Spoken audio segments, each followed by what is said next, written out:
بینندگان ارجمند، خبرنگار تلویزیون روسزبان نستعه شوریم شاهیده یعقوب که چند پیش از سفر ترکیه برگشته است، امروز همصحبت ماست.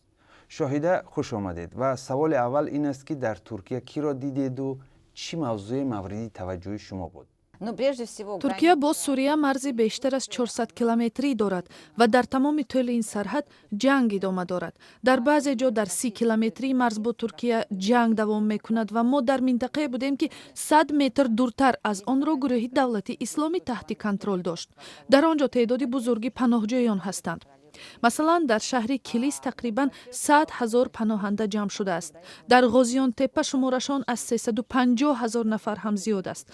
ترکیه تعدادی بسیاری از پناهجویان سوریگی را قبول کرده است و این پناهجویان درباره گریختنشان از بمباران‌ها داستان‌های وحشتناک نقل می‌کنند. بعضی از آنها از ترس نیروهای دولتی سوریه، بعضی از ترس گروه دولت اسلامی و بعضی از ترس گروه‌های دیگری تندروی مذهبی گریختند.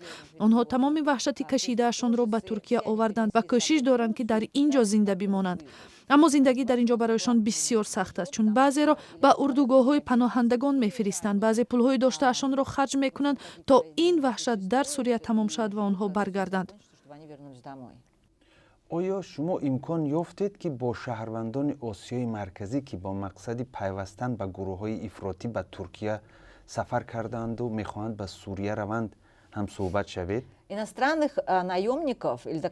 زرخریدان خارجی و یا به اصطلاح داوطلبان دینی در آنجا بسیار زیادند و من میسر شد که در استانبول با نماینده جبهه النصره گفتگو کنم.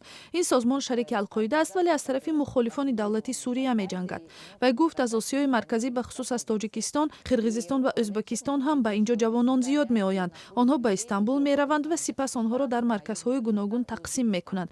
بعضی از آنها به گروه دولت اسلامی می پیوندند و بعضی دیگر به صف گروه‌های همراه می شوند که بر ضد دولت اسلامی می جنگند. خب شما در اردوگاه‌ها با پناهندگانی که از سوریه فرار کردند هم صحبت شدید. آنها درباره بدونید سوریگی ها از آن بدشان می آید که در کشورشان خارجی ها جنگ می کنند.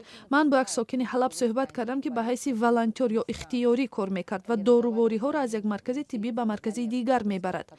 و به من گفت که او در جای یک جهادی از عربستان سعودی پیش راهش را گرفت و نگذاشت که به جای دیگر رود. ساکن سوریه گفت از آن عصبانی شد که یک خارجی آمده در کشورش پیش راه او را میگیرد و میگوید که تو حق نداری به آنجا بروی.